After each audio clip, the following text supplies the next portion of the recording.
bienvenue pour cette deuxième journée des perspectives de Combloux, deuxième édition. Vous le savez, cette année, nous allons parler des forêts, des prairies, etc. Les débats ont déjà été très très riches hier. On a eu pas mal de très beaux échanges et des intervenants de grande qualité. Vous verrez, le programme de cet après-midi est très qualitatif également. Je vous rappelle, s'il s'agit ici même de débattre, de pouvoir poser toutes les questions que vous le souhaiterez. À la fin de chaque conférence, nous laisserons un temps d'échange avec la salle. Nous passerons également la parole à la salle au premier étage, puisque tous les débats sont retransmis dans la salle du premier étage, et un micro circulera au premier étage si vous souhaitez poser des questions. Et je salue également les personnes qui sont en salle au premier étage.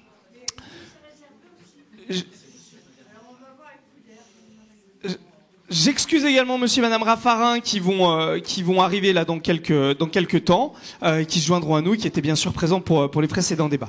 Donc je vous rappelle, donc les questions seront possibles, tout ça dans un respect républicain et démocratique dans la mesure du possible bien sûr, l'idée étant de pouvoir échanger. Et puis vous avez à votre disposition une tisanerie avec du café, des infusions, du thé, etc.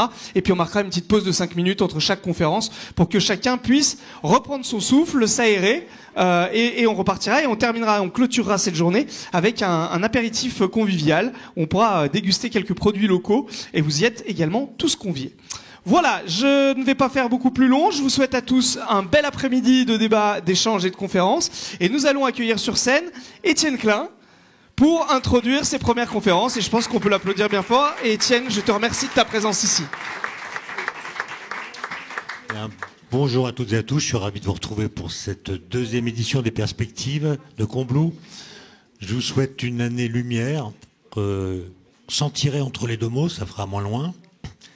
Et je suis chargé, et je ne remercie pas pour cela Françoise et Christian Jacquier, de présenter les deux premières conférences et d'animer la première table ronde qui suivra, parce que c'est un sujet, les forêts, les plantes, auquel je ne connais rien, d'accord ?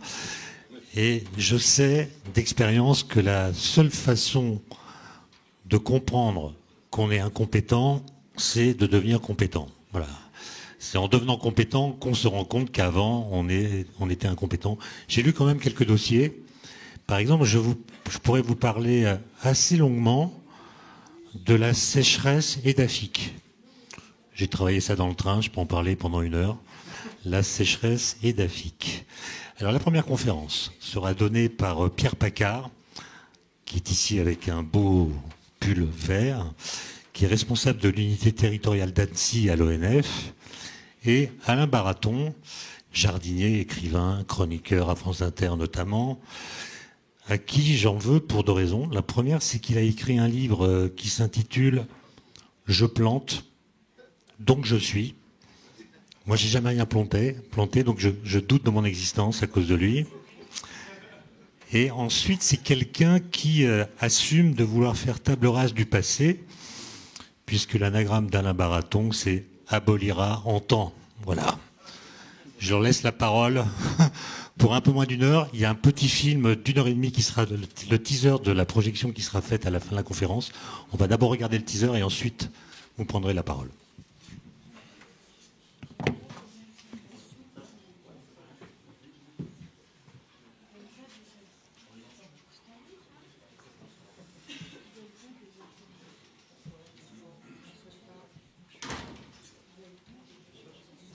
Elle se trouve en Amérique du Sud. Étalée sur 9 pays, elle couvre 5,5 millions d'hectares, l'équivalent de 2 fois la superficie d'un pays comme l'Inde. Nous survolons ici une infime partie de cette forêt tropicale humide. Nous sommes en Guyane. Le plus grand département français fait partie de l'Amazonie. 96% de son territoire est forestier. Un monde à part qui permet à l'humanité de respirer. Mais pas seulement. Elle joue un rôle fondamental dans le cycle mondial de l'eau. Elle contribue aussi à la lutte contre le dérèglement climatique en absorbant le dioxyde de carbone. Mais depuis quelques années, les experts tirent la sonnette d'alarme.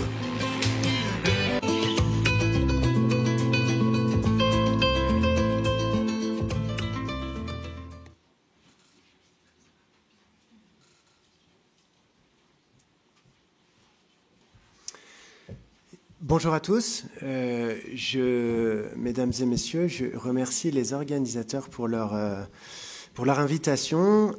Effectivement, Pierre Paccard de l'Office national des forêts, ça a été dit. Je ne suis pas le local de l'étape, puisque mon collègue responsable des forêts du Pays du Mont-Blanc n'était pas disponible ce jour. Moi, je suis responsable de l'ONF, cadre à l'Office national des forêts sur le secteur d'Annecy. Mais c'est avec grand plaisir que je remplace Olivier Leclerc au pied levé. Et j'ai le plaisir d'intervenir devant des confrères, dont Bertrand, qui est quelque part ici dans la salle, qui est le technicien forestier en charge de la forêt communale de Combloux. Donc c'est un plaisir d'intervenir devant vous et devant lui. C'est également un grand plaisir de partager cette conférence avec Alain. Merci Alain, je suis honoré de tenir ce propos avec vous. Et je crois en introduction Alain que vous aviez un texte avant de parler concrètement forêt à nous partager. Non, c'est moi qui suis honoré d'être avec vous. Bonjour à toutes et bonjour à tous. Très heureux d'avoir répondu présent à l'invitation de Christian Jacquier et de Laurence Thomas, grande amie qui est journaliste à France Inter et qui m'a convaincu de venir. Grâce à Laurence Thomas, j'ai compris qu'il n'y avait pas qu'une seule perspective en France. Je suis resté à Versailles, il y a la perspective royale. Et depuis que je suis arrivé ce matin, j'ai conscience qu'il y a donc dorénavant deux perspectives, celle de Versailles et celle de Combloux. Et j'ai eu la chance, effectivement, de converser longuement avec Pierre Paccard pour préparer cet entretien. J'ai vu le travail qu'il avait préparé. Et je suis, moi, non pas forestier, je suis un pilleur. En fait, mon rôle principal, c'est de piller le talent des autres, de le mettre à ma sauce et de le diffuser ensuite au plus grand nombre. Et quand j'ai vu le travail préparé par Pierre, je me suis dit, je ne veux pas m'amuser à intervenir comme ça de manière saugrenue, donc je vais de temps en temps peut-être faire quelques petits commentaires, quelques petites réflexions, mais il est vrai que ce que Pierre doit nous dire est absolument passionnant. Mais je voulais, pour commencer cette rencontre, vous lire un texte, un extrait d'un texte de François-René de Chateaubriand. C'est un texte qui a été découvert après son décès et qui a pour titre, le titre est explicite, « Voyage au Mont-Blanc et réflexion sur les paysages de montagne ». Ce texte est merveilleux et va parfaitement expliquer ensuite les propos de Pierre. Ainsi, par les lois contraires, tout se rapetisse à la fois dans le défilé des Alpes et l'ensemble et les détails. Si la nature avait fait les arbres 100 fois plus grands sur les montagnes que dans les plaines, si les fleuves et les cascades y versaient des eaux 100 fois plus abondantes, ces grands bois, ces grandes eaux pourraient produire des effets pleins de majesté sur les flancs élargis de la terre. Mais il n'en est pas de la sorte. Le cadre du tableau s'accroît démesurément et les rivières, les forêts, les villages, les troupeaux gardent leurs proportions ordinaires. Alors, il n'y a plus de rapport entre le tout et la partie, entre le théâtre et la décoration. Le plan des montagnes étant vertical, devient en outre une échelle toujours dressée, où l'œil rapporte et compare malgré vous les objets qu'il embrasse, et ces objets viennent accuser tour à tour leur petitesse sur cette énorme mesure. Les pins, les plus altiers par exemple, se distinguent à peine dans l'escarpement des vallons où ils paraissent collés comme des flocons de suie. Ce René Chateaubriand avait vraiment beaucoup de talent. Je vous propose maintenant d'écouter avec passion Pierre Paccard.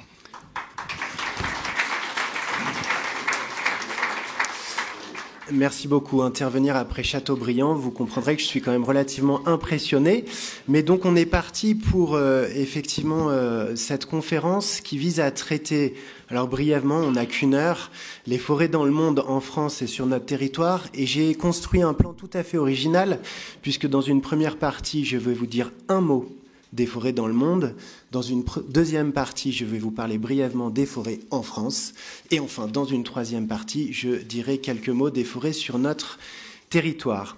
Les forêts dans le monde. Alors, les écologues distinguent 4 grands biomes sur notre planète, 4 grands biomes dont font partie les forêts. Mais à côté des forêts, il y a les terres cultivées, les steppes, les déserts, et puis enfin, effectivement, les forêts. Les forêts dans le monde, retenez qu'elles recouvrent à peu près un tiers de la surface du globe. Voilà, un tiers de la surface du globe.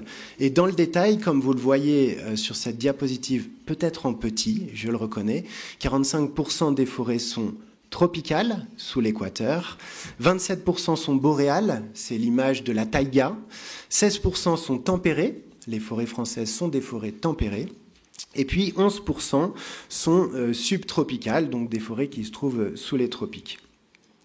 Alors, à noter que les forêts tropicales sont les forêts qui sont les plus riches du monde. On l'a vu un peu dans le teaser, la vidéo avant de notre intervention. Les plus riches du monde au regard de la biodiversité. Il y a effectivement plus de 80% de la biodiversité terrestre qui est contenue dans ces forêts tropicales. On peut citer aussi le fait que les forêts tropicales humides abritent la moitié des espèces animales terrestres et les 2/3 des espèces végétales existantes. Par contre, évidemment, cela va sans dire, je ne suis pas un spécialiste des forêts tropicales, mais vous le savez très bien, ces forêts sont menacées par la déforestation, par la surexploitation, par la fragmentation écologique. Effectivement, quand on en vient à fragmenter les forêts, eh bien, elles ne jouent plus le rôle qu'on attend d'elles. Et malheureusement également par les incendies. Alors je lisais sur un site, là, en préparant cette conférence, que chaque année, la forêt tropicale perd 150 000 km², donc 150 000 km² de forêt qui disparaissent chaque année. Pour vous donner une analogie, c'est l'équivalent de 40 terrains de football par minute qui disparaissent dans la forêt tropicale. Alors, il faut également noter que, ça a été dit dans la vidéo introductive, la forêt tropicale, elle joue un rôle majeur de puits de carbone à l'échelle mondiale. Et c'est en effet l'action de la photosynthèse de la végétation qui permet de stocker le gaz carbonique dans l'atmosphère et de réduire en conséquence la proportion de ce gaz dans l'atmosphère, de lutter contre le changement climatique. Et cette forêt, elle ne va ensuite libérer ce carbone que très lentement.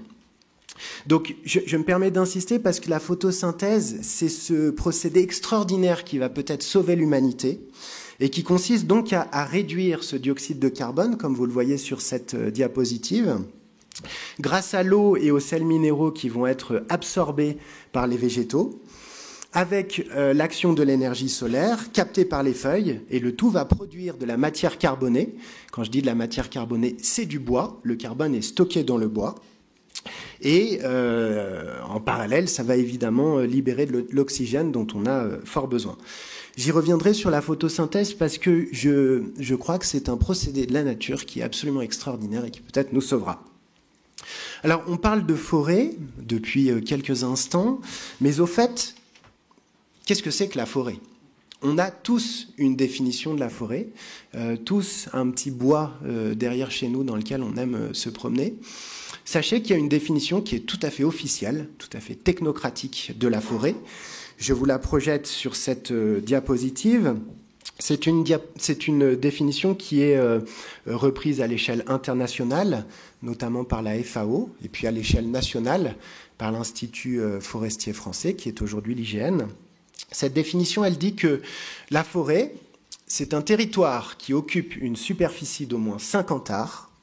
Un are, je ne vous apprends rien en vous disant que c'est un carré de 10 mètres par 10 mètres.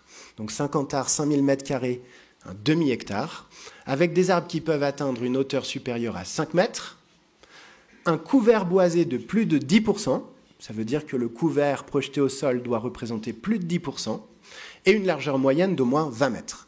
Quand toutes ces conditions sont réunies, eh bien on considère qu'on est en face de la forêt. Là où il faut insister, c'est que cette définition très officielle, elle masque de façon très importante le fait que la forêt est un objet social par excellence et que bien évidemment on ne peut pas se contenter de cette définition pour parler forêt. J'en viens désormais, après cette courte introduction sur les forêts en France, sur les forêts dans le monde, pour vous parler de la forêt française. Et pour commencer de vous parler de la forêt française, il me plaît de vous présenter cette chronologie. J'espère que tout le monde a bien cette chronologie dans le viseur. Elle me paraît être particulièrement intéressante. Cette chronologie, elle présente l'évolution de la forêt en France métropolitaine, c'est la ligne en pointillé, comparativement à l'évolution de la population française. C'est la ligne en tiré continu. En bas de ce graphique, vous avez l'échelle de temps. depuis moins 13 000, les dernières grandes glaciations, jusqu'à l'an 2000 aujourd'hui.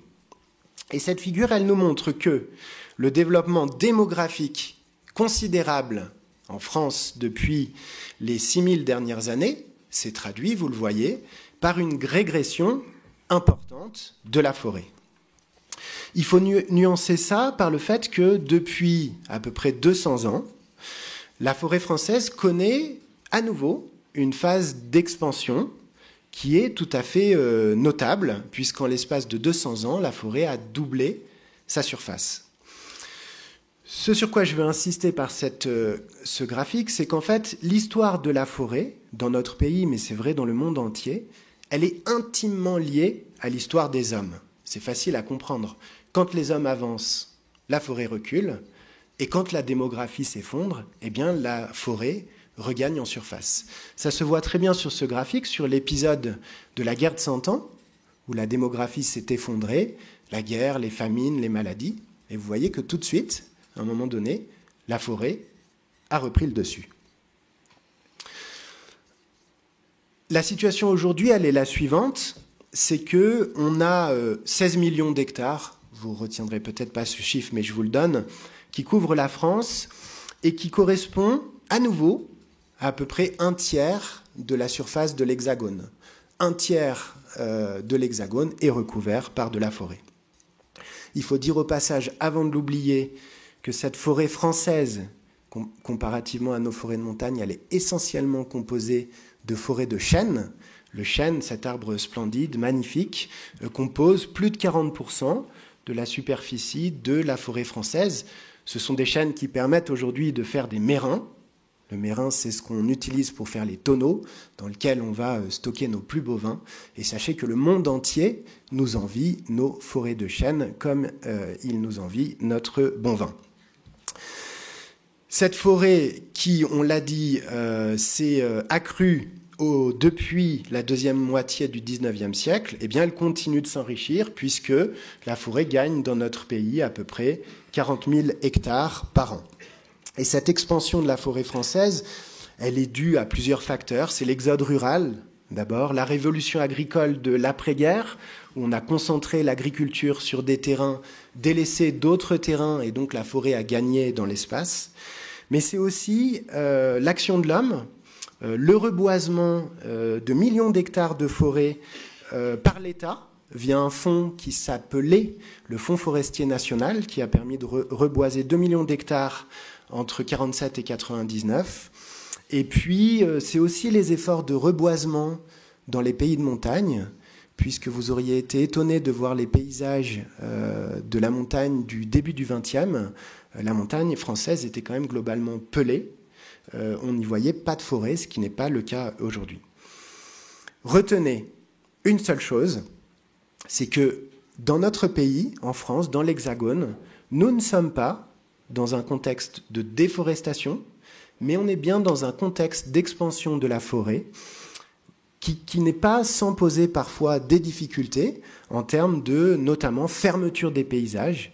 On a des terrains en France où les paysages se ferment du fait de l'expansion de la forêt. Je vous présente désormais cette carte, qui me paraissait importante, pour vous montrer la répartition de la propriété forestière en France métropolitaine. Comme vous le voyez, on a 3/4 de la forêt française qui appartient à des propriétaires privés. Vous êtes peut-être même, vous, dans cette salle, des propriétaires forestiers privés, et vous constituez donc, avec vos collègues, 3/4 de la forêt française. Le reste, le dernier quart, eh bien, c'est de la forêt publique. Quand on dit de la forêt publique, c'est à la fois de la forêt qui appartient à l'État, c'est ce qu'on appelle les forêts domaniales, et des forêts qui appartiennent essentiellement aux communes, plus largement des forêts qui appartiennent aux collectivités. Vous voyez peut-être sur cette carte qu'il y a une sorte de séparation est-ouest de notre pays. À l'ouest, on va retrouver énormément de forêts privées, et donc la forêt privée est en surface et en moyenne beaucoup plus élevée que la moyenne nationale. Ça dépasse même 90% dans les régions Pays de la Loire, Nouvelle-Aquitaine, Bretagne. Et à l'inverse, à l'est, la région Grand Est C'est la seule région où la forêt privée est minoritaire et on retrouve davantage de forêts publiques. Bon nombre de forestiers, d'ailleurs, ont commencé leur carrière par aller gérer des forêts dans le Grand Est, ce qui n'a pas été mon cas puisque j'ai eu la chance de toujours être un forestier de montagne.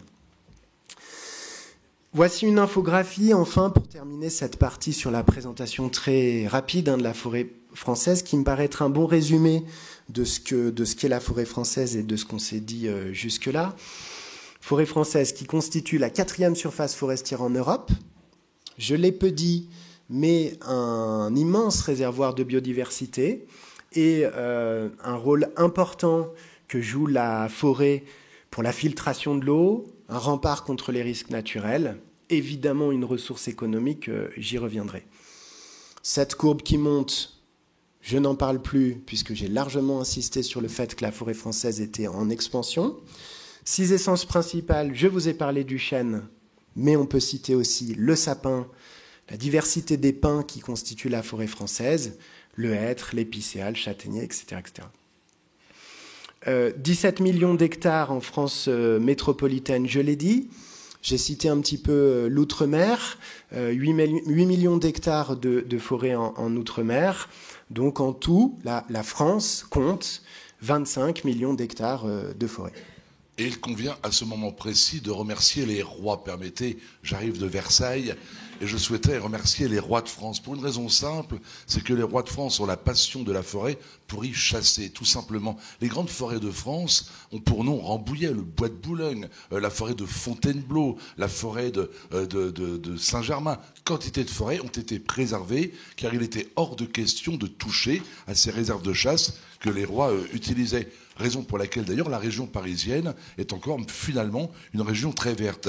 Mais les rois, quelque peu vicieux, ne voulant pas dégarnir leur forêt, allaient piller dans les forêts privées les plantes utiles à l'entretien ou la replantation de leurs propres espaces. Versailles par exemple, domaine que je connais bien, qui a donc 850 hectares de bosquets et donc de forêt, bosquet de l'italien boschetto, petit bois, eh bien à Versailles, Louis XIV, quand il demande à Lenôtre de lui préparer un jardin, Lenôtre n'a pas du tout envie d'aller déterrer quelques hêtres, chênes ou châtaigniers des forêts avoisinantes pour ne pas s'attirer les foudres royales. Que fait-il? Il envoie des hommes dans toutes les forêts de France et les plus beaux sujets eh bien, de conifères qui seront plantés à Versailles au début du règne de Louis XIV, dans les années 1680, sont prélevés dans les Alpes, ici même, par des armées de jardiniers qui viennent, qui ont créé des machines très particulières pour les transporter.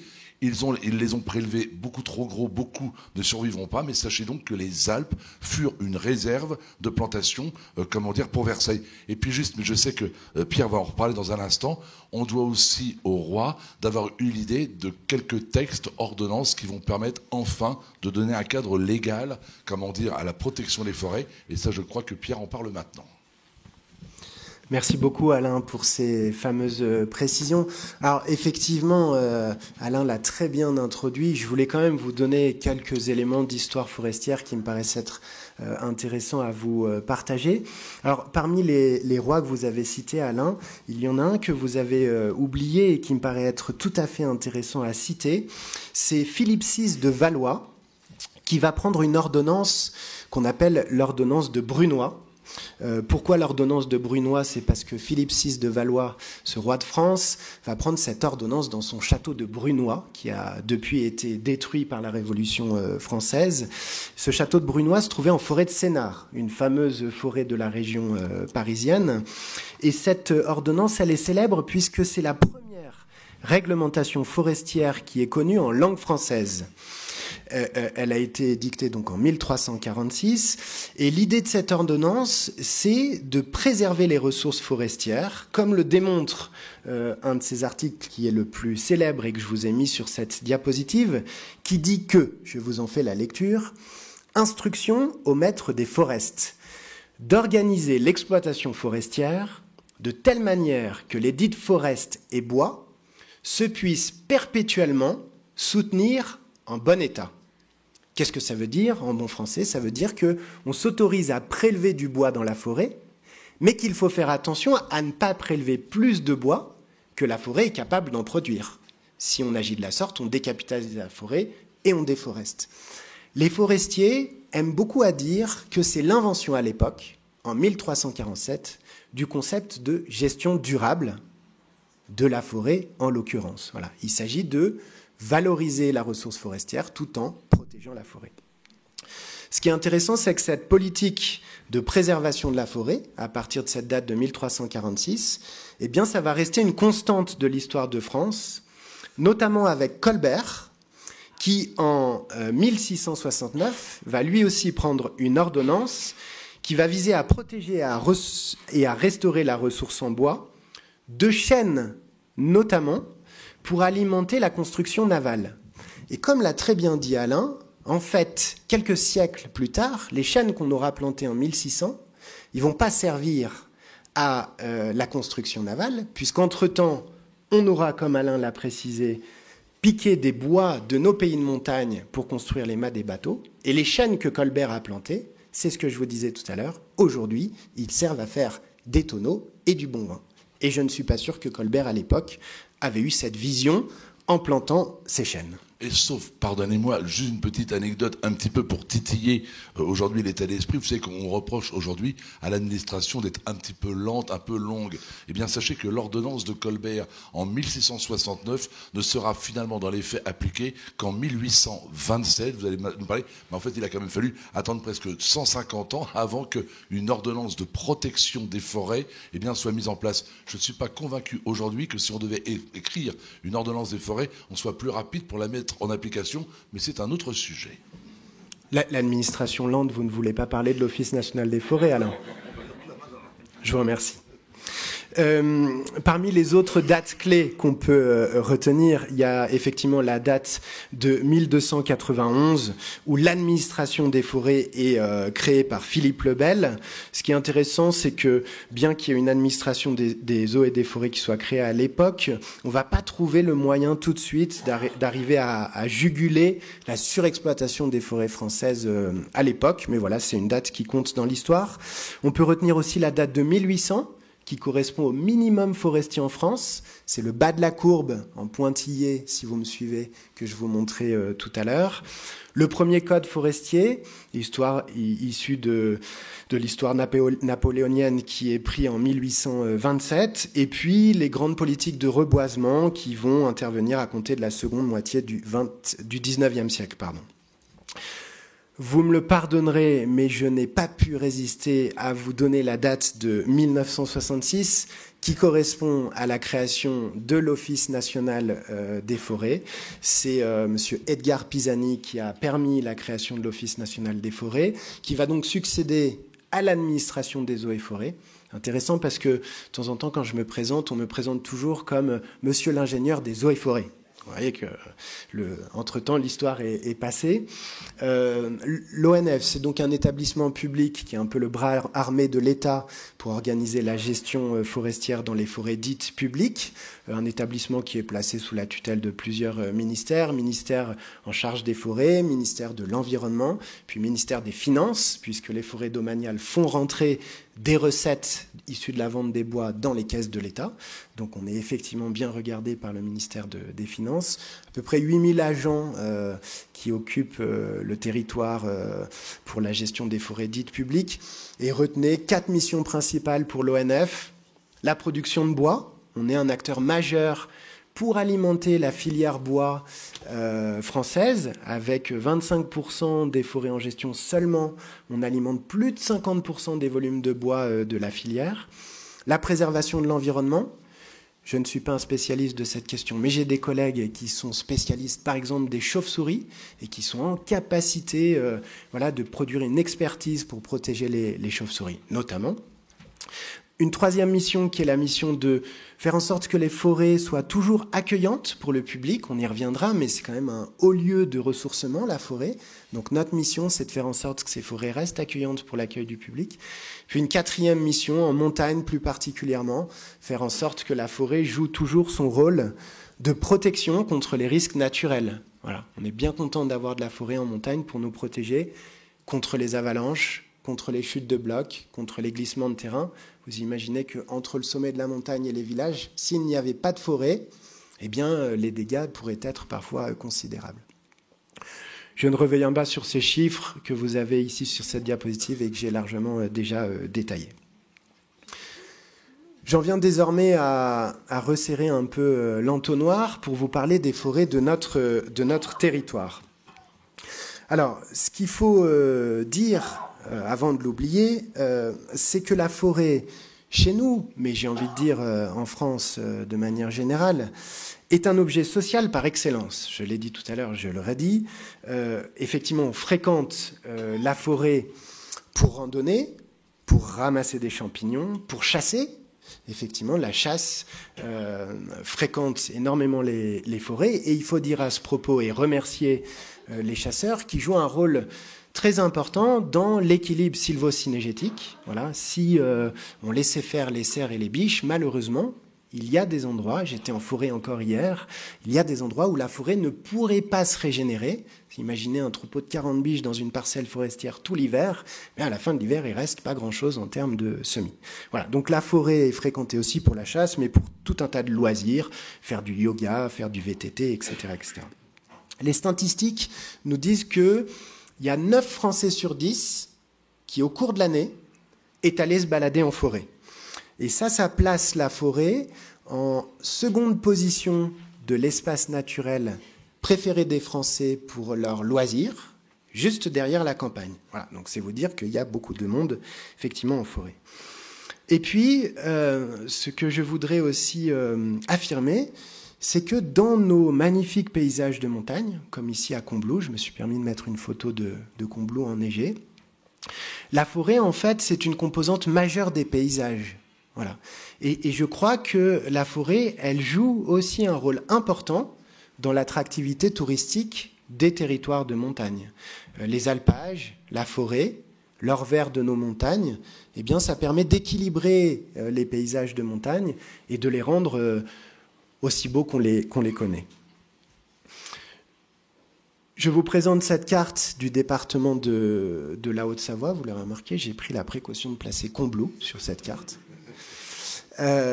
Pour vous montrer à nouveau la répartition de la propriété forestière sur le département de la Haute-Savoie. La majeure partie des forêts sont des forêts privées. À peu près 70% des forêts du département sont privées. Le reste, donc, sont des forêts qui appartiennent aux collectivités, aux communes essentiellement.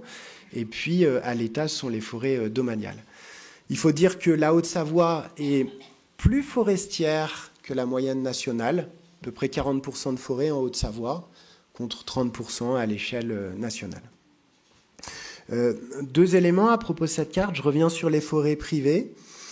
Il y a près de 80 000 propriétaires forestiers privés différents en Haute-Savoie. Ça veut dire que la forêt privée, elle est extrêmement morcelée. La plupart des propriétaires sont propriétaires de petites forêts, moins de 4 hectares, bien souvent 1 hectare, ce qui complique beaucoup la gestion de la forêt privée, puisque dans un premier temps, il faut retrouver les propriétaires, ce qui n'est pas évident. On a le cadastre, mais le cadastre est faux. Voilà.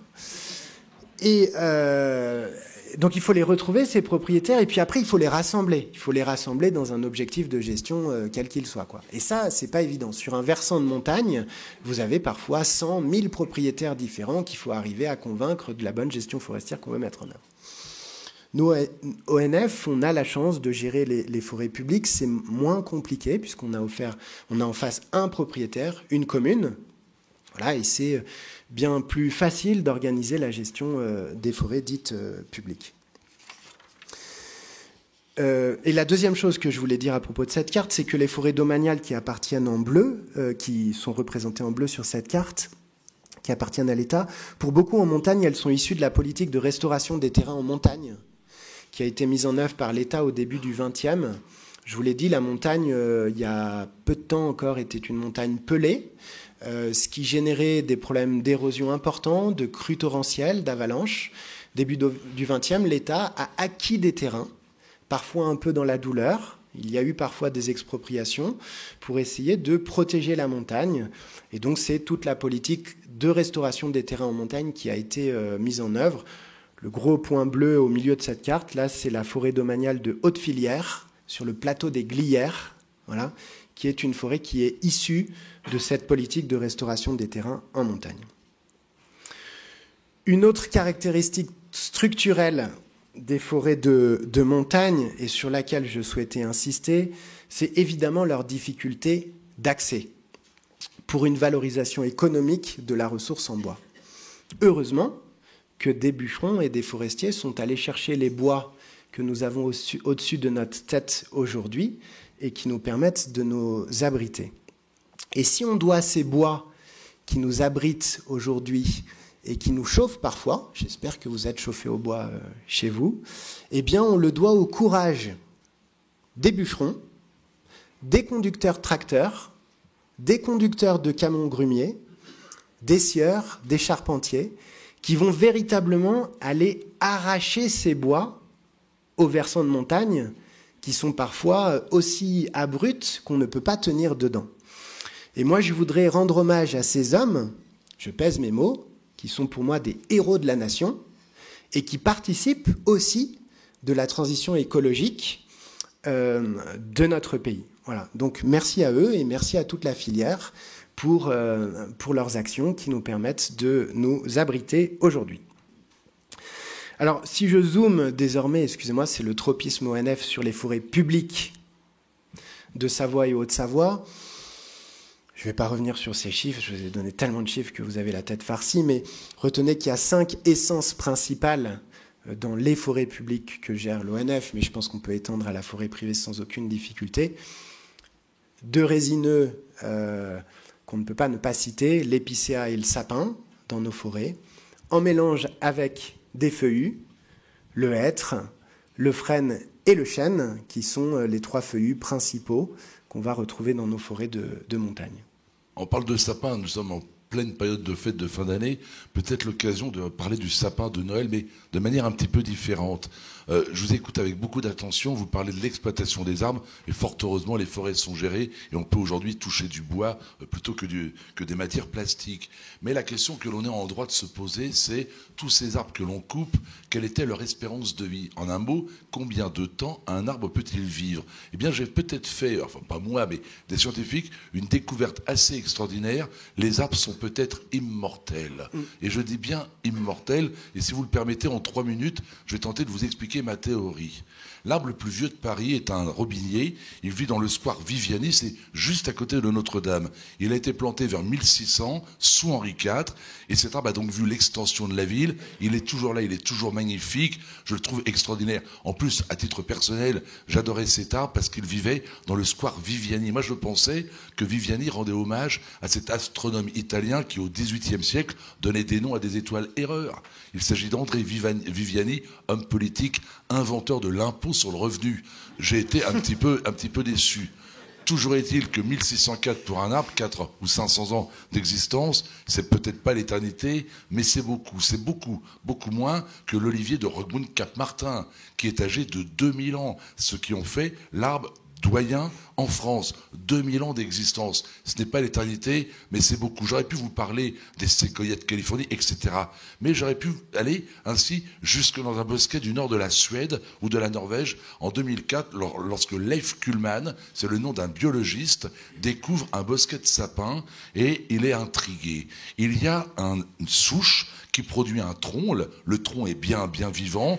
La plante fait quelques mètres de hauteur. C'est un sapin, le bon vieux Picea, bien ce sapin de Noël.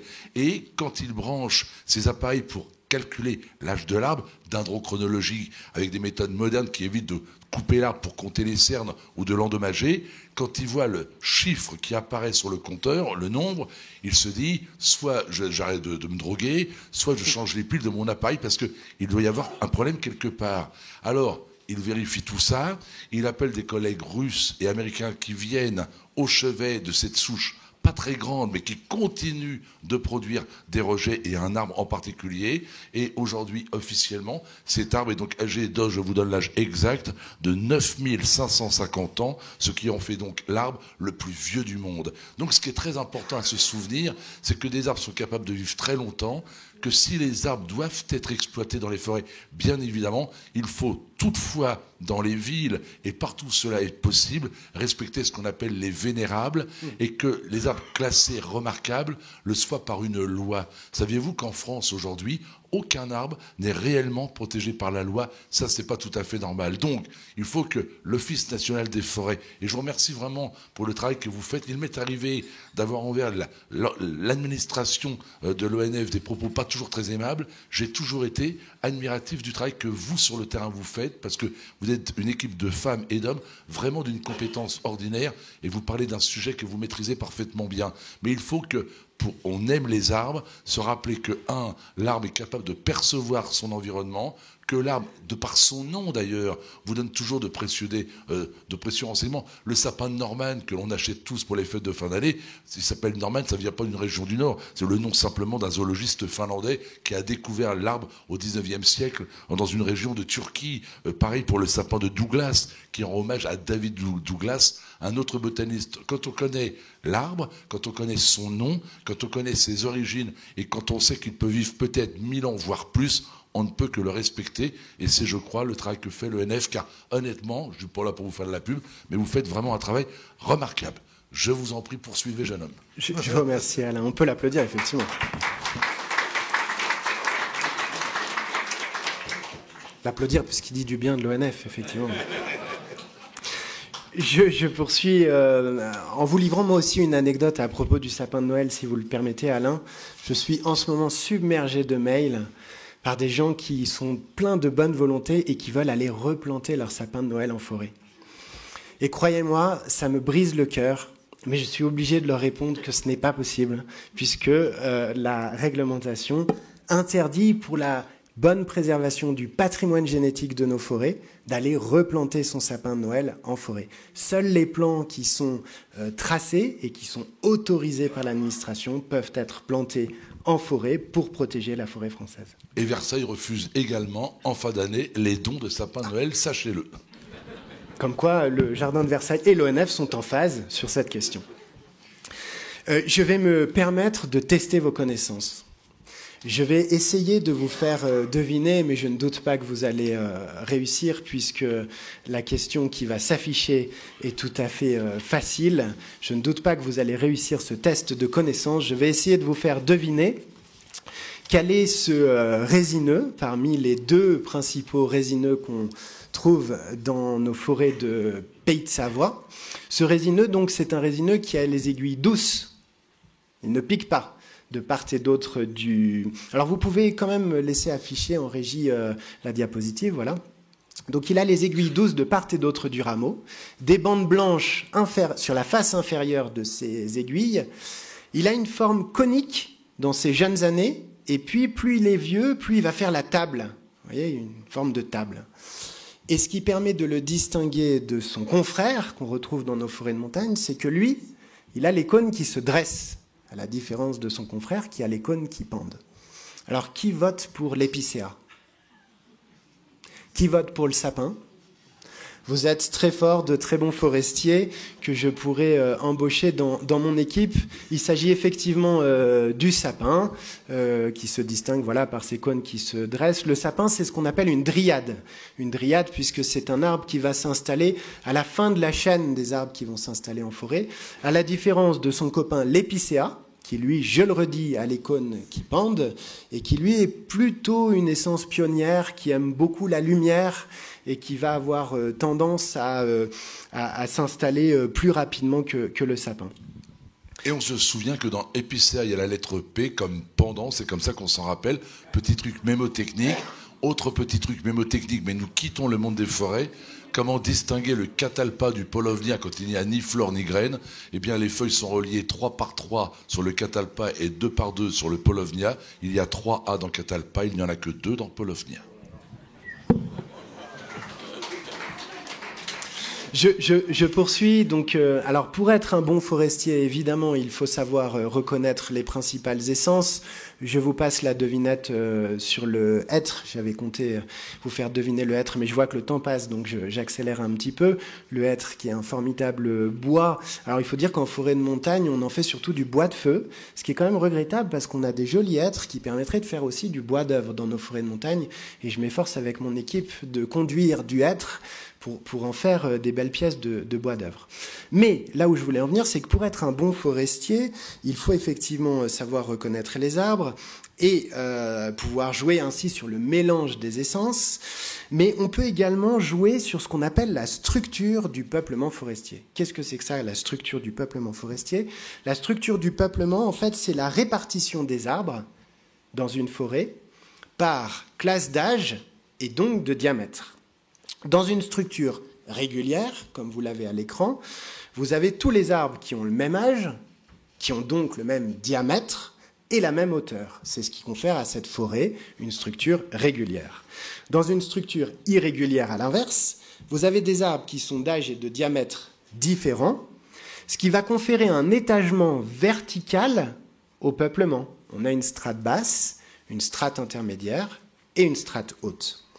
Si on combine structure irrégulière et mélange d'essences, on obtient des peuplements irréguliers mixtes, ici feuillus et résineux, qui est finalement la forme de sylviculture qui est la plus communément mise en œuvre dans les forêts de montagne.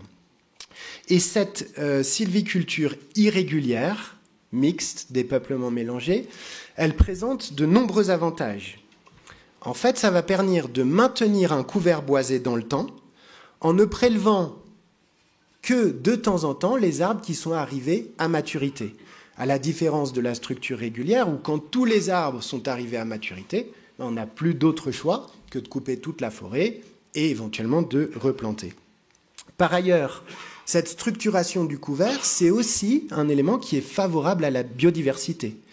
Si je suis une gélinote des bois, je suis content d'être dans une forêt irrégulière puisque je vais trouver une strate basse où j'aime manger et me reproduire.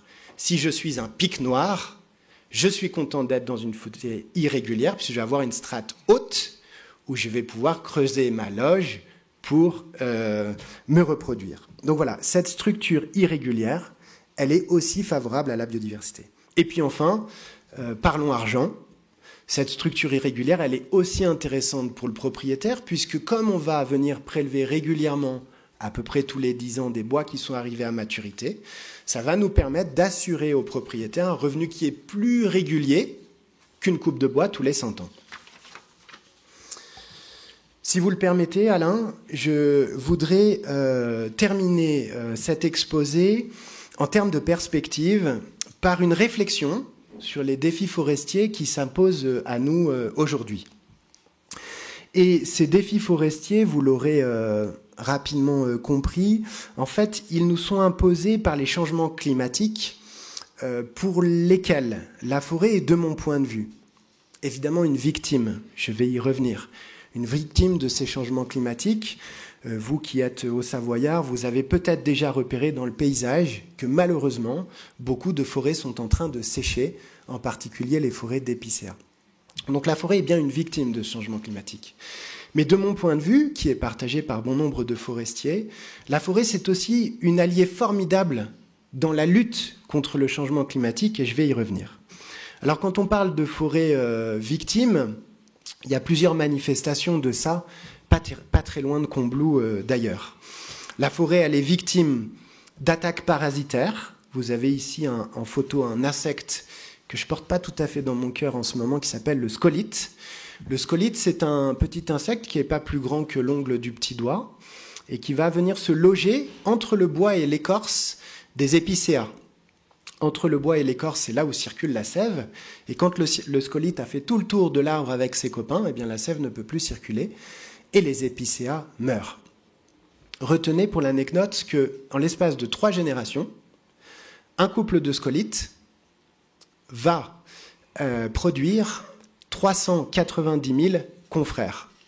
En 3 générations, on passe de 1 scolite à 390 000 scolites. Vous imaginez l'armada de scolytes qui est en train de décimer les forêts d'épicéa françaises et de montagne notamment.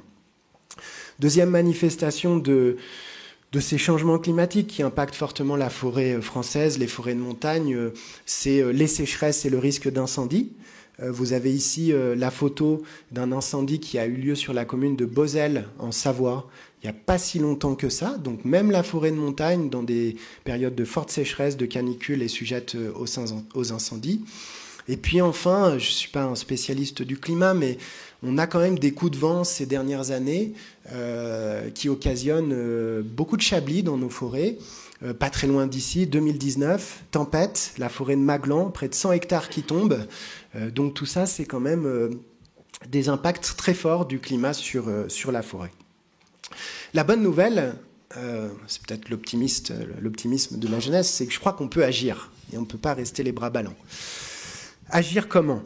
Agir sur la vulnérabilité des forêts dans un premier temps, pour essayer d'améliorer leur résistance, en adaptant nos modes de sylviculture. Il faut qu'on arrive, nous, aux forestiers, à nous remettre en question.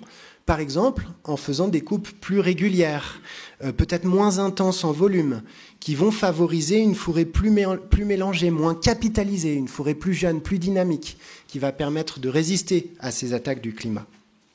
Deuxième chose, c'est non pas agir sur la résistance des forêts, mais agir sur la résilience des forêts. La résilience, c'est la capacité à se remettre d'un choc. Comment on peut agir sur la résilience des forêts ? C'est à nouveau en changeant nos chemins sylvicoles. Par exemple, des efforts pour arriver à régénérer la forêt, favoriser la régénération naturelle des forêts dès que c'est possible, pour avoir des jeunes générations derrière qui vont permettre de prendre le relais. Et puis, quand la régénération n'est pas possible, il faut avoir le courage de planter, et de planter des espèces, des essences qui sont peut-être plus adaptées au climat qu'on nous promet de demain. Avec mon équipe, on expérimente des plantations de cèdres dans le massif du Semnoz, par exemple, en se disant, on fait un pari sur l'avenir, l'épicéa meurt aujourd'hui, est-ce que peut-être demain on n'aura pas des belles forêts mélangées d'autres essences en essayant d'adapter nos pratiques. Et puis évidemment, agir sur les forêts qui sont sinistrées pour les reconstituer et pour valoriser le bois, tant que c'est possible, alimenter la filière avec ce bois des forêts sinistrées. J'ai presque fini. Le dernier mot que je voulais vous dire, c'est que si la forêt est une victime du changement climatique, la bonne nouvelle, c'est qu'elle est aussi notre meilleur allié dans la lutte contre le changement climatique. Vous l'aurez compris, je suis un monomaniaque de la photosynthèse, donc je vous remets l'équation de la photosynthèse sur ce diapositive. Parce qu'en fait, c'est en séquestrant le carbone que la forêt va nous sauver. C'est bien la photosynthèse qui va jouer ce rôle crucial dans la régulation du climat, en absorbant le CO2, en libérant de l'O2, en fournissant donc de l'oxygène, mais surtout en stockant le carbone dans le bois. Les arbres et toute la végétation jouent donc un rôle absolument essentiel dans le cycle mondial du carbone, et peut-être que la forêt sauvera ainsi l'humanité en séquestrant le carbone dans son bois. On estime que la forêt française, elle est capable de séquestrer chaque année à peu près 15% de nos émissions de gaz à effet de serre. Donc vous voyez qu'on est quand même loin du compte, mais c'est déjà 15% qui sont gagnés. Charge à nous d'essayer de réduire aussi nos émissions de gaz à effet de serre et de dioxyde de carbone. Mais ce qu'il faut retenir, c'est que la contribution de la forêt dans la lutte contre le changement climatique ne s'arrête pas à la séquestration du carbone. C'est le concept des 3 S que je vous présente sur cette ultime, me semble-t-il, diapositive, puisque en plus de la séquestration, à chaque fois qu'on va utiliser du bois dans la construction, par exemple, voilà, je vous promets que ce n'est pas de mon fait. Je ne sais pas s'il y a quelqu'un en régie, mais... Ah voilà. C'est bon, ça revient. À chaque fois qu'on va utiliser du bois dans la construction, les belles charpentes qu'on a au-dessus de notre tête, qui est du bois massif d'ailleurs, eh bien, tous les produits bois qu'on va sortir de la forêt, ils vont stocker du carbone pendant toute leur durée de vie. Donc non seulement la forêt va séquestrer du carbone, les arbres sur pied, mais dès qu'on va sortir des produits bois de la forêt, eh bien, ces produits bois vont continuer à stocker du carbone en leur sein. Et le troisième S de ce concept des 3S, c'est le concept de substitution. En fait, à chaque fois qu'on va utiliser du bois dans une charpente ou pour se chauffer, c'est probablement un matériau plus énergivore et plus dépensier en carbone qu'on va substituer par du bois. L'exemple le plus facile, c'est l'exemple du fioul. Quand on va se chauffer au fioul, on va émettre beaucoup de dioxyde de carbone. À la place, on peut se chauffer au bois, une énergie renouvelable qui, si elle est bien gérée, eh bien, va dégager autant de carbone que le bois en a stocké, quoi. Donc c'est le mécanisme de la substitution, c'est les 3S. Et la bonne nouvelle, c'est qu'à nouveau, pour essayer d'optimiser cette pompe à carbone, là encore, il est possible d'agir. Alors comment on peut agir pour essayer d'optimiser cette pompe à carbone ? C'est évidemment d'abord en protégeant la forêt, pour permettre à la forêt de continuer à séquestrer du carbone. Vous me suivez ? Donc ça, c'est la régénération de la forêt, la préservation de la forêt, notamment contre le risque incendie, etc., etc. La deuxième action qu'on peut tous collectivement mettre en œuvre, c'est de mobiliser et de valoriser le bois dans la construction pour prolonger, si vous m'avez bien suivi, le stockage du carbone dans les produits bois. Et puis enfin, pour agir sur la substitution, à chaque fois que c'est possible, essayez de valoriser le bois pour éviter l'utilisation d'autres matériaux qui sont plus émetteurs de gaz à effet de serre. Voilà. Et pour rajouter, avant de vous rendre la parole, j'aurais aimé rajouter un quatrième S, celui de la sauvegarde des forêts. Ce que vous venez de dire est véritablement passionnant, mais il faut se souvenir, se rappeler que la forêt a un rôle considérable sur le climat. Petit cours de botanique très rapidement pour revenir un instant sur la photosynthèse. Un arbre puise dans le sol avec ses racines de l'eau qui va monter jusqu'aux feuilles, qui va transporter les sels minéraux et les oligo-éléments. C'est ce qu'on appelle la sève brute. Et sous l'action de la photosynthèse, cette sève brute devient une sève assimilable par l'ensemble des tissus, elle devient donc de la nourriture. Mais cette eau qui a servi au transport de la nourriture est ensuite évaporée par les feuilles, c'est ce que l'on appelle l'évapotranspiration. Quand on regarde, et vous l'avez très bien montré tout à l'heure, une photo d'une forêt tropicale, on voit toujours ce nuage de vapeur au-dessus qui est la conséquence directe de l'évapotranspiration. Cette eau dans l'atmosphère attire l'eau. Il y a un phénomène chimique très complexe à expliquer, mais l'eau attire l'eau. N'oubliez jamais que s'il pleut sur la forêt amazonienne, c'est qu'il y a des arbres, et que s'il ne pleut pas sur le désert, c'est qu'il n'y a pas d'arbres. Si demain, vous plantez des arbres dans le Sahara et que vous rasez l'Amazonie, il y aura d'un côté un désert et d'un autre côté une région tropicale. D'où l'importance vraiment d'entretenir, de planter et de replanter les forêts. Et je voudrais, pour terminer le propos, si vous le permettez, parce que j'adore la littérature, et j'ai un écrivain que j'aime particulièrement, Victor Hugo. Victor Hugo est venu ici même dans les Alpes il y a fort longtemps, et il a écrit ce petit texte. Les sommets des montagnes sont pour nous des espèces de monde inconnu. Là végète, fleurit et palpite une nature réfugiée qui vit à part. Là s'accouplent dans une sorte d'hymen mystérieux le farouche et le charmant, le sauvage et le paisible. L'homme est loin, la nature est tranquille. Une sorte de confiance inconnue dans les plaines où la bête entend les pas humains, modifie et apaise l'instinct des animaux. Ce n'est plus la nature effarée et inquiète des campagnes. Le papillon ne s'enfuit pas, la sauterelle se laisse prendre. Le lézard, qui est aux pierres ce que l'oiseau est aux feuilles, sort de son trou et vous regarde passer. Pas d'autre bruit que le vent, pas d'autre mouvement que l'herbe en bas et le nuage en haut. Sur la montagne, l'âme s'élève, le cœur s'assainit, la pensée prend sa part de cette paix profonde. Victor Hugo, notre bonhomme savait écrire. Merci beaucoup, Alain. Alors un grand merci à nos deux orateurs de cette conférence. On va prendre quelques petites questions. C'était passionnant et on voit que vous êtes des passionnés et vous le faites vraiment transpirer et transparaître. Est-ce qu'il y a des questions dans la salle ? Oui, on fait les questions et on fait la vidéo. Aurélien Oui. Juste pour te dire qu'on a aussi des questions en bas. On va prendre une question en bas, s'il te plaît, Damien. Alors c'est parti. Oui, bonjour, bonjour, Thierry Lebel, je suis chercheur hydroclimatologue. J'ai deux questions, une remarque. La première par rapport à la prolifération des scolites. Donc je crois que c'est lié au problème de sécheresse récurrent. Mais est-ce que vous pouvez nous dire un mot de savoir pourquoi le scolite profite autant du réchauffement climatique? Et ma deuxième, c'était par rapport aux épicéas. Donc vous avez bien mentionné que les épicéas sont en train de dépérir, on le voit bien. Et c'est quoi la stratégie de remplacement qui est envisagée? Je sais que l'ONF fait beaucoup de tests. Et sinon, juste une petite remarque au passage. Je défie M. Baraton de mettre en œuvre son expérimentation.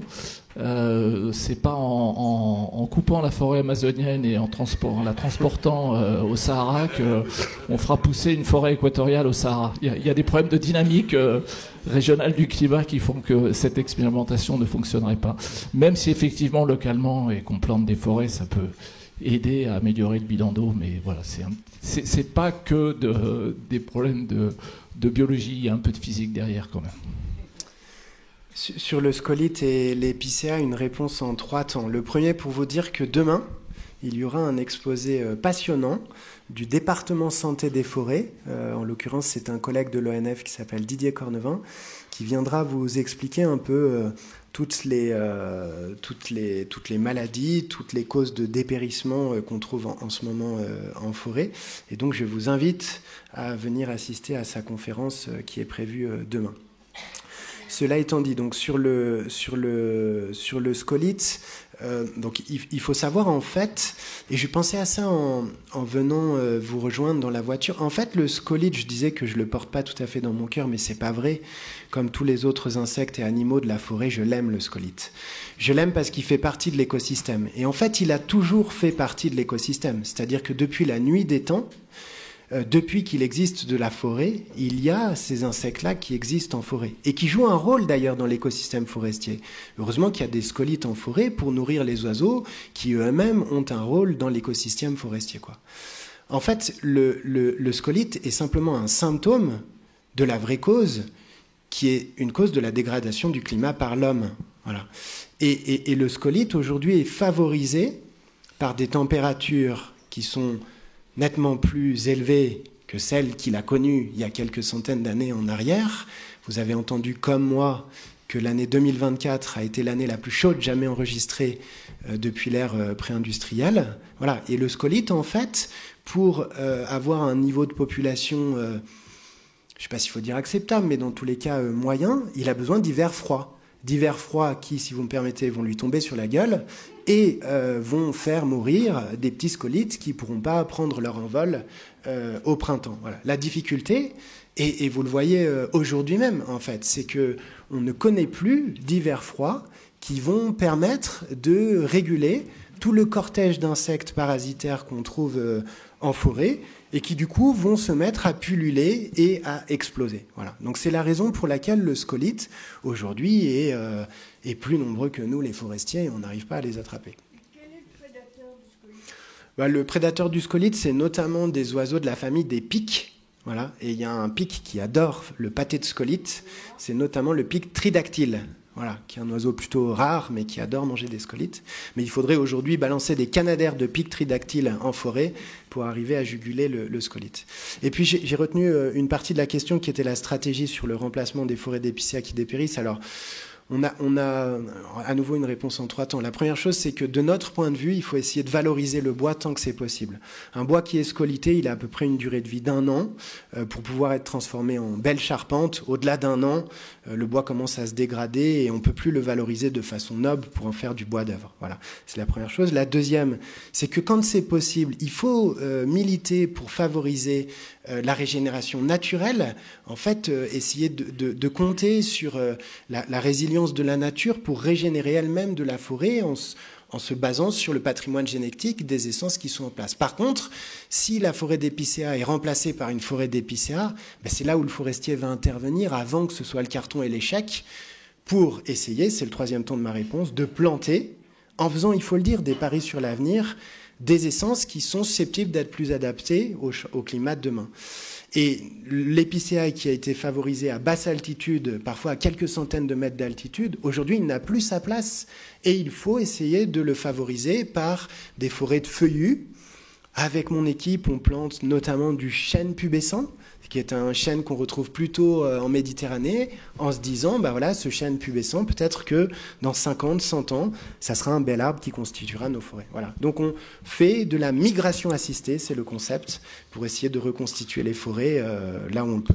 Mais il est vrai aussi qu'il est toujours difficile de prédire sur l'avenir, et je vais revenir sur la question bien évidemment, concernant les scolytes. Il faut savoir par exemple que c'est un scolyte qui est responsable de la véhicule, du transport, de la graphiose. La graphiose est une maladie terrible qui affecte les hommes. C'est un champignon véhiculé par un scolyte. Et les spécialistes, il y a 40 années, pensaient que une fois que les morts seraient tous morts, ou presque, il n'y aurait donc plus de scolytes. Eh bien, pas du tout, parce que le scolyte s'est adapté à la situation, et aujourd'hui, il pond des galeries il creuse des galeries beaucoup plus importantes pour pouvoir davantage pondre dans le tronc sain quand il en trouve, donc moins de scolytes, moins d'ormes. La bestiole est en train de s'adapter. Et quand je parle de la forêt amazonienne et du Sahara, je ne ferai pas l'expérience, je n'en ai pas les moyens. Il est évident que si demain, je plante des arbres dans mon jardin, je ne vais pas m'attirer l'eau du jour au lendemain, mais il est vrai qu'une forêt, quand elle est plantée, transforme durablement le climat. On voit aujourd'hui, avec entre autres l'une des conséquences de la destruction de la forêt africaine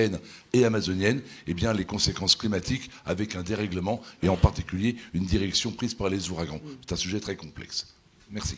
Merci pour vos réponses. Alors, on est un peu contraint par le timing. J'ai eu une question, j'ai entendu dans la salle. À quelle heure est la conférence sur le scolyte demain? C'est la deuxième conférence, donc aux alentours de 15h, pour ceux qui souhaitent participer à cette conférence sur le scolyte. On va prendre une seule autre question, parce qu'il faut vraiment qu'on tienne le temps. On a une question au deuxième étage. Madame, au fond de la salle, je vous amène le micro. Et j'en profite pour saluer également l'arrivée de Monsieur le Premier ministre, Monsieur Raffarin, qui nous a rejoints. Merci beaucoup. Vous m'entendez? Oui. Je voulais avoir juste une précision entre les surfaces et couvertures, parce qu'on entend souvent l'augmentation de surface forestière, mais on entend, je crois qu'il y a des chiffres qui disent un peu le contraire, sur la couverture qui diminue. Vous pouvez un peu préciser la différence? Oui, alors pour préciser, vous avez raison de dire que la forêt à l'échelle mondiale est en danger. Je l'ai dit tout à l'heure, je reprends le chiffre de 40 terrains de football par minute qui disparaissent dans les forêts tropicales. À l'échelle mondiale, les forêts sont en danger et il faut lutter contre la déforestation dans ces forêts équatoriales, dans ces forêts tropicales.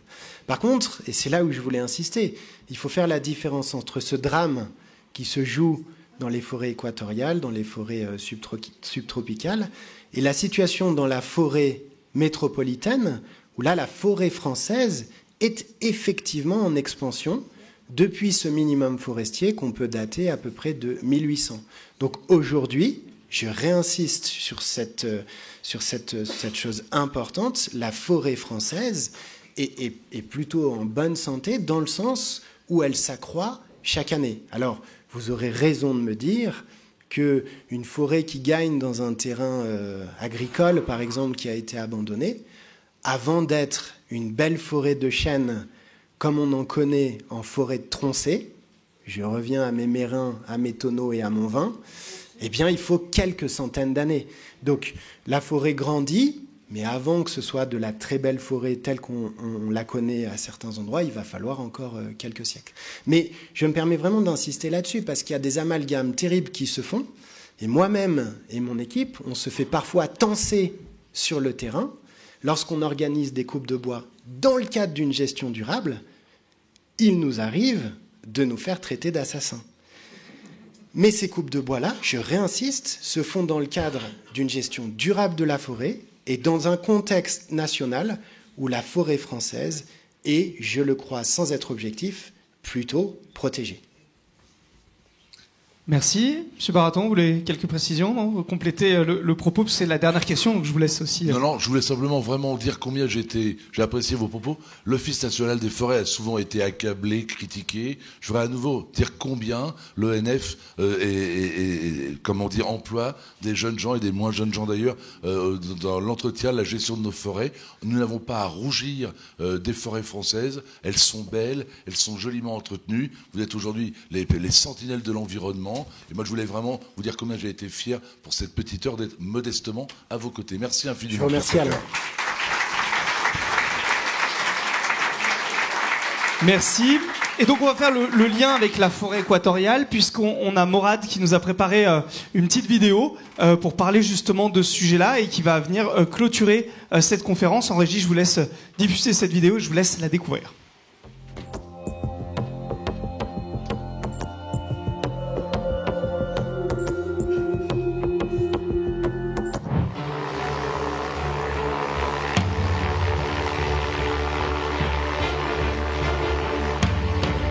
Elle se trouve en Amérique du Sud. Étalée sur 9 pays, elle couvre 5,5 millions d'hectares, l'équivalent de 2 fois la superficie d'un pays comme l'Inde. Nous survolons ici une infime partie de cette forêt tropicale humide. Nous sommes en Guyane. Le plus grand département français fait partie de l'Amazonie. 96% de son territoire est forestier. Un monde à part qui permet à l'humanité de respirer. Mais pas seulement. Elle joue un rôle fondamental dans le cycle mondial de l'eau.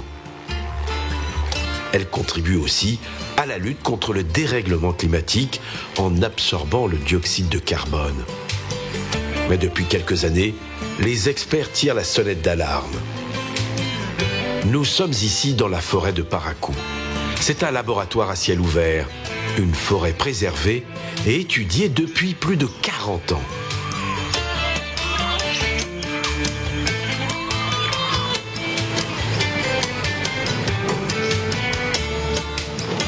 Géraldine de Roire est experte en écologie forestière. La forêt tropicale, c'est fascinant. Enfin, c'est une forêt qui est extrêmement riche avec un ensemble de processus qui sont assez complexes. Il y a toujours à apprendre. Il y a un côté fascinant, il y a un côté apaisant, on s'y sent bien. Je pense que c'est quand même ça qui a poussé beaucoup d'entre nous à nous intéresser à ces forêts-là aussi, c'est qu'il y a un certain attachement à cette forêt, quoi. Le site de Parakou est un laboratoire à ciel ouvert. Il est situé à 50 km environ de Kourou et du centre spatial. Géraldine de Roire est accompagnée par 2 vieux routards de la forêt guyanaise. Pascal et Richard ont passé une grande partie de leur vie dans la jungle, cet univers si singulier.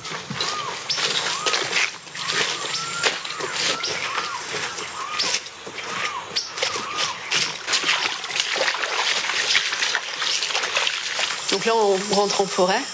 C'est une ambiance complètement différente. L'acoustique n'est pas la même. Vous connaissez chaque bruit? Non.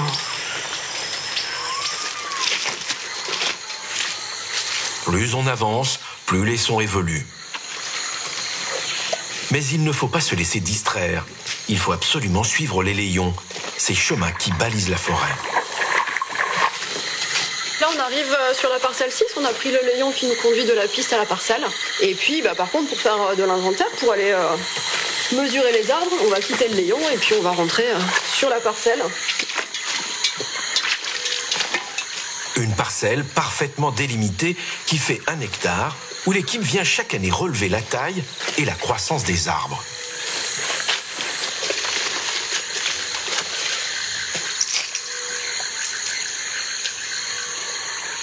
« 78. Ok, c'est bon. Leur travail est colossal, chronophage et quelque peu répétitif. 102. 773. 51. 51, ok. Là, on conduit l'inventaire, donc on remesure les arbres. Donc tous les arbres qu'on voit ici, tous ceux qui ont un trait de peinture, ils font plus de 10 cm de diamètre à hauteur d'homme. Et donc tous ces arbres-là, on passe les mesurer tous les ans. On les connaît aussi, on sait où ils sont localisés sur une carte. Et donc chaque arbre est suivi tous les ans. On a son espèce et on vient le remesurer tous les ans, ce qui nous permet de voir la croissance de l'arbre. On va aussi noter ceux qui disparaissent, ceux qui sont morts. D'habitude, pour une telle mission, l'équipe est bien plus nombreuse. 123. 123. Sur Parakou, on suit à peu près 120 hectares de parcelles permanentes, comme ici, là, où tous les arbres sont répertoriés et mesurés. Et quand on fait un inventaire complet, ça prend 6 mois de travail pour une équipe de 8 personnes.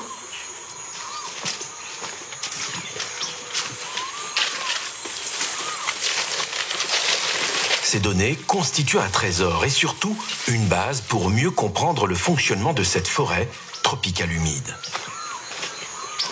C'est vraiment un travail énorme, mais qui produit un jeu de données qui est exceptionnel et qui est indispensable à la compréhension du fonctionnement de la forêt et comment elle répond aux perturbations et notamment faire des prédictions sur ce qui va se passer avec les changements climatiques. À 65 ans, Pascal a passé la majorité de sa vie ici. Il reconnaît tous les arbres. Sur le site de Paracou, créé en 1982, il y a plus de 700 espèces d'arbres différents. La métropole, en comparaison, ne dispose, elle, que de 150 variétés. Quel âge il a cet arbre? Alors, vu la hauteur, je dirais 300 hommes. On le voit aux cicatrices des feuilles, puisqu'on sait qu'il fait une feuille par an. Donc, on peut savoir exactement son âge. Et donc, ça fait qu'il fait 1 mètre par siècle. La forêt guyanaise appartient à un écosystème mondial, un échiquier planétaire où tous les espaces sont de véritables mines d'informations. Des parcelles comme ça, il y en a d'autres endroits dans le monde. Et en mettant les données en commun, on va pouvoir observer ce qui se passe à une plus grande échelle, en fait. On va plus être à l'échelle juste d'un site, mais on va pouvoir comparer les sites entre eux et dire des choses sur des échelles plus larges, à l'échelle de l'ensemble des tropiques, des forêts tropicales, ou à l'échelle de l'ensemble des forêts du monde. Au même moment, un peu plus loin, Benoît Burban grimpe au sommet de la Tour des Flux. Elle fait partie du dispositif d'étude de la forêt. Le technicien se rend au-dessus de la canopée. Un belvédère où seules les personnes autorisées peuvent se rendre. Donc voilà, on arrive en haut de cette tour là qui fait 55 mètres de hauteur. Et donc on est 20 mètres au-dessus de la canopée. Et donc c'est quand même un fabuleux bureau. Là, c'est splendide. C'est tous ces petits brocolis, là, comme on dit souvent, et ces différentes teintes de verre, et on s'en lasse pas. On peut monter plusieurs fois par jour, d'ailleurs, suivant les expérimentations qu'on a à faire. Et c'est, hormis le côté sportif, c'est toujours très, très, très agréable. À perte de vue, la forêt, c'est le plus vert des territoires européens. C'est très joli, d'ailleurs, à voir les épisodes pluvieux, parce qu'en fait, vu l'espace qu'on a, en fait, on voit la pluie arriver. Donc, en général, on a le temps de descendre, mais parfois, on peut rester coincé, donc on attend que la pluie s'arrête, et ensuite, on descend pour des raisons de sécurité. La tour est un concentré de technologie high-tech. Donc ici, on a une caméra qui permet de prendre des photos, une caméra thermique. Ici, un capteur de température et humidité de l'air, la vitesse direction du vent avec la girouette.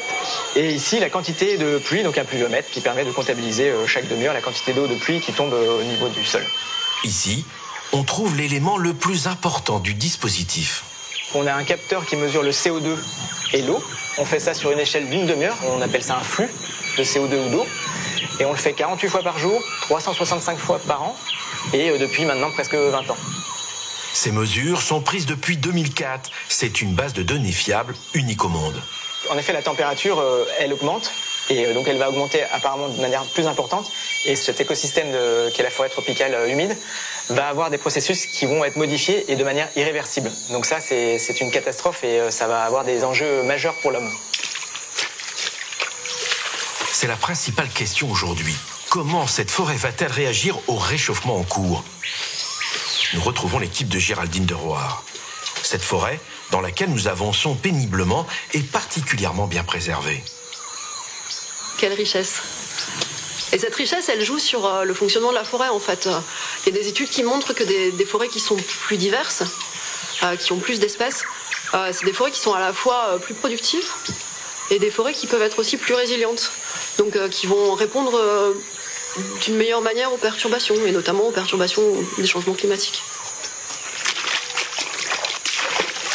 Mieux répondre à la menace, certes, mais la question est de savoir jusqu'où elle peut résister, jusqu'à quelle température.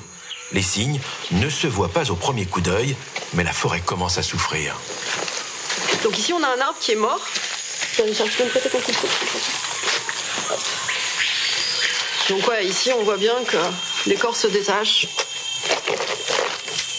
Et cet arbre, il est mort parce qu'il a eu un problème, et ce problème, ça peut être un manque d'eau. Avec les changements climatiques et avec l'augmentation des saisons sèches et de leur intensité, on risque d'avoir une mortalité de ce type qui va augmenter, ouais. Tu veux les champignons, là? Ah ouais. Un arbre qui est mort, ça abrite pas mal de choses qui profitent de ça. La forêt agit comme un poumon. sauf qu'elle rejette de l'oxygène et absorbe du CO2. Ce CO2, c'est aujourd'hui le carburant qui fait augmenter la température planétaire. Donc là, cette forêt, en plus d'être belle, elle est extrêmement importante pour l'atténuation des changements climatiques, parce que la forêt, c'est un stock de carbone. Sur 1 hectare ici, on peut avoir un stock de carbone dans la partie des arbres qui est au-dessus du sol, qui peut être de 100 à 200 tonnes par hectare. Et donc, ce qui est extrêmement important pour éviter d'accentuer les changements climatiques, c'est de conserver ce stock, de le garder dans la forêt. En stockant le carbone, la forêt tropicale évite à la planète d'être en surchauffe. Mais que se passera-t-il dans les années qui viennent? Arbre 810, mort couché. Ok, donc on a un chablis ici. Un chablis, c'est ça, c'est un arbre qui tombe et qui, en tombant, crée une ouverture dans la forêt. Ce genre de mortalité, on va l'observer surtout quand il pleut, parce qu'en fait, vous voyez que le système racinaire, il n'est pas profond. Et donc, quand les sols sont particulièrement gorgés d'eau, ça déstabilise l'arbre. Et s'il y a un coup de vent, on va avoir des chutes d'arbres comme ça. Et avec les changements climatiques, comme on va avoir à la fois une augmentation des épisodes secs et une augmentation des pluies plus intenses, on risque d'avoir une augmentation de ces deux types de mortalité. Ça, c'est inquiétant, parce que s'il y a plus d'arbres qui meurent, potentiellement, on va perdre de la biomasse forestière, donc du stock de carbone. Et donc, la forêt peut perdre son rôle de puits de carbone et devenir une source de carbone. Quand un arbre meurt, il se décompose et rejette ce carbone. À l'échelle d'une forêt, c'est le pire des scénarios. Celui qui est le plus redouté par les climatologues. C'est hélas le plus probable. 255 chercheurs du monde entier ont travaillé sur toutes les forêts tropicales humides de la planète. Leurs conclusions sont sans ambiguïté. Cette étude a montré que jusqu'à une température en moyenne annuelle des températures diurnes, c'est-à-dire des températures mesurées pendant la journée, jusqu'à 32 degrés, on a une quantité de carbone sur la forêt qui est à peu près stable. Par contre, si on passe ce seuil des 32 degrés, on risque d'avoir un point de bascule à partir duquel les forêts vont se mettre à avoir des flux sortants qui sont plus importants que les flux entrants, et donc du coup ces forêts vont se mettre à émettre du carbone, à déstocker leur carbone. Vous dites là, c'est très inquiétant. Mais c'est inquiétant, oui. La grosse inquiétude, en fait, c'est ces points de bascule qui font qu'on a des effets d'emballement une fois qu'on passe ces points de bascule.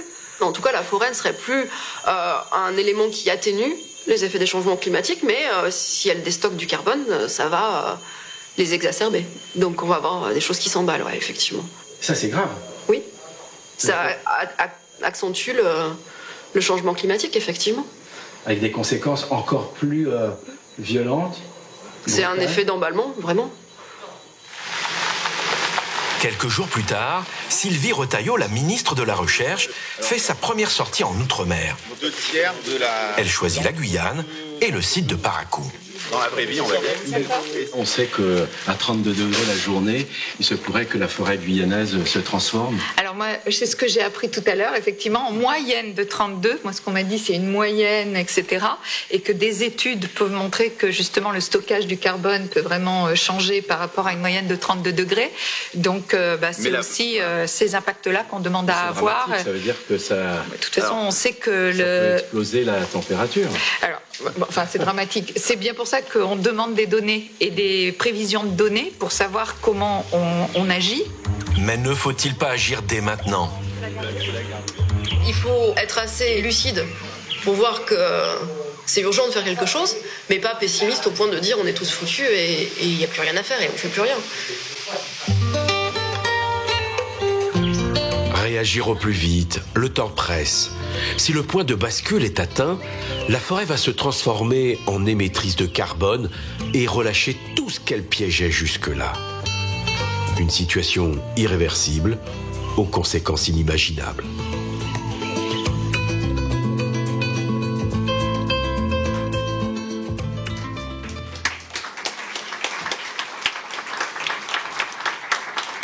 Je verrai plus jamais les brocolis de la même manière.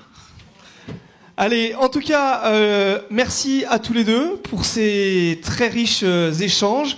Ils vont rester là, hein, vous pourrez bien sûr les rencontrer par la suite. Avant de faire le mini-break et de passer sur la seconde conférence, je vais appeler sur scène Monsieur Fabrice Pelletier, qui est le président de l'Office de tourisme et un des instigateurs de l'organisation des Perspectives de Combloux, qui souhaitait dire un petit mot et surtout remercier nos partenaires. Je pense qu'on peut applaudir Fabrice. Oui. Dire un petit mot après ce qui a été dit, c'est difficile. Il faut reprendre son souffle. Mais en tout cas, je voudrais remercier chaleureusement nos sponsors.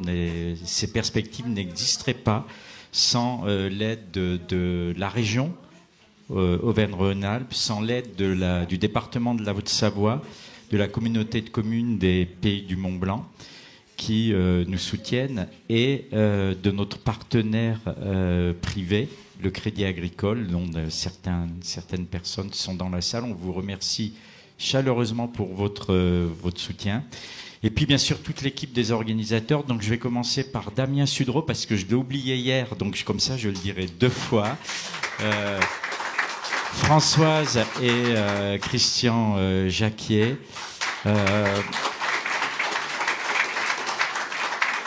Je perds les noms. Aurélien de l'Office de tourisme, et toute l'équipe de l'Office de tourisme. Franck Boileau, bien sûr, mais ça, tous les participants le connaissent parce que c'est notre cheville ouvrière, c'est lui qui a organisé le programme. Laurence Bondex, qui est là-bas, qui vous sert du thé à la pause. Et puis les shifters, l'équipe des shifters. Bon, je pense que j'ai oublié quelqu'un, donc je vais me faire engueuler tout à l'heure, mais c'est pas grave, donc demain je le reciterai 2 fois. Et puis surtout, voilà, ce que je voulais en dernier, c'est bien sûr la mairie de Combloux. Et j'ai une pensée bien évidemment particulière d'amitié pour Claude. Claude qui n'est pas là, mais qui nous écoute, qui nous appelle ce matin dès 8h du matin. On l'avait tous au téléphone. Ça se passe bien. Son épouse Dédé est là. On pense vraiment Dédé tous à Claude. Il est avec nous, il est dans notre cœur, il est là. On sent son... Voilà, il est là, notre Claude. Et puis je remercie aussi Monsieur le Premier ministre Jean-Pierre Raffarin, qui est un fidèle de Combloux. Voilà, je remercie aussi la météo en tant que président de l'Office de tourisme, parce que pour un président de l'Office de tourisme de Combloux, il fait toujours beau. C'est-à-dire quand il fait comme ça qu'il neige, il fait beau. Et quand le ciel est bleu comme demain, il fait beau. Voilà, comme ça fait venir tout le monde et tout le monde est content, on aura de la neige. Bonne perspective.